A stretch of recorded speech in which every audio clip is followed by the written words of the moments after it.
about an hour away from an announcement from the first official presidential candidate for 2016. Texas Senator Ted Cruz broke the news in a post on Twitter, which said, "I'm running for president and I hope to earn your support." The tweet also came accompanied by a campaign video. It's going to take a new generation of courageous conservatives to help make America great again. And I'm ready to stand with you to lead the fight.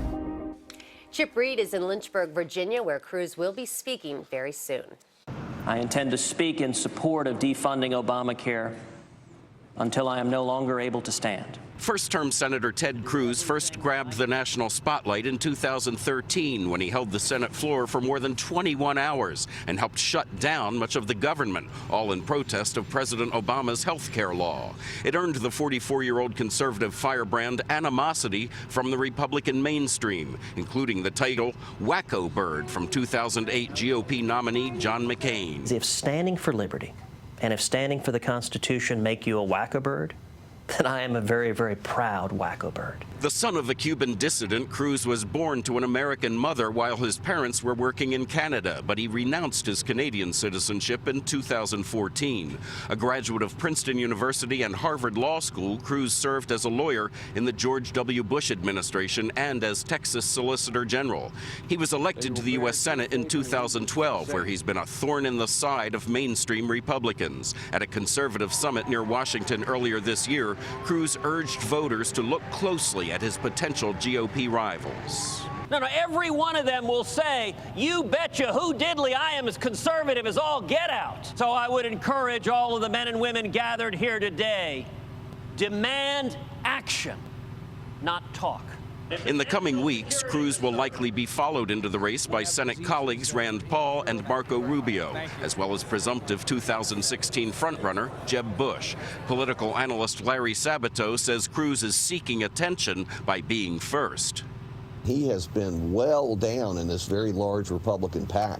So he's trying to do something unusual and dramatic in order to boost his ratings. Joining us now is Mike Allen, Chief White House Correspondent at Politico. Mike, thanks for being here. Why is he announcing this early? Well, because he would not be leading your newscast if he was one of several people in this race. As Chip and Dr. Sabato were just saying, he was kind of losing the conversation war. So much more talk about Jeb Bush, Scott Walker, Marco Rubio coming up. And this is a way for him to own the day, own the week by making this quick announcement. The other way he's trying to set himself apart, besides by being first, is to say that he is the rightest of the right by going to the world's largest Christian college. And that little clip that we saw at the top of the newscast where he talked about courageous conservatives, he's just saying there that everyone else in the race is a wimp.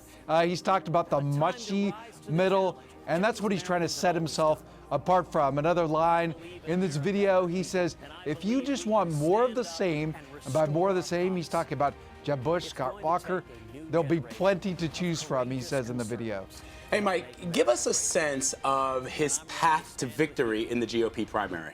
To lead the fight. Yeah, his path to victory would be to win the Iowa primary and the Iowa caucuses. It's very possible. The Iowa voters, very conservative, the sort of Christian conservative voters that he's really hanging his hat on today by going to Liberty. Now, if you win the Iowa caucuses, you suddenly are a player. It's not clear how he would go from there. It's much easier to tell you how Jeb Bush could become the nominee or how Marco Rubio could become the nominee. But the fact that he does have that opening in Iowa makes him definitely a player. Also, people are going to be looking about whether Jeb Bush, who has done so well in money and organization, will do well when he meets voters. He has mostly been meeting with donors so far, but he had a good trip to New Hampshire. He's had a good trip to Iowa. So his early openings are encouraging. So that's what Ted Cruz is up against. That's why he's out today. This announcement today is kind of an announcement on a budget, whereas other candidates are going to have much more elaborate rollouts. Ted Cruz did a simple and easy thing, which was he went to the convocation, a regular meeting, at Liberty, where students are required to attend. Mandatory attendance. I think politicians have wanted that for a long time. And so he has an automatic friendly audience. All right, mandatory attendance. Okay, Mike Allen, thanks from Politico. Thank you so much. Have a great week.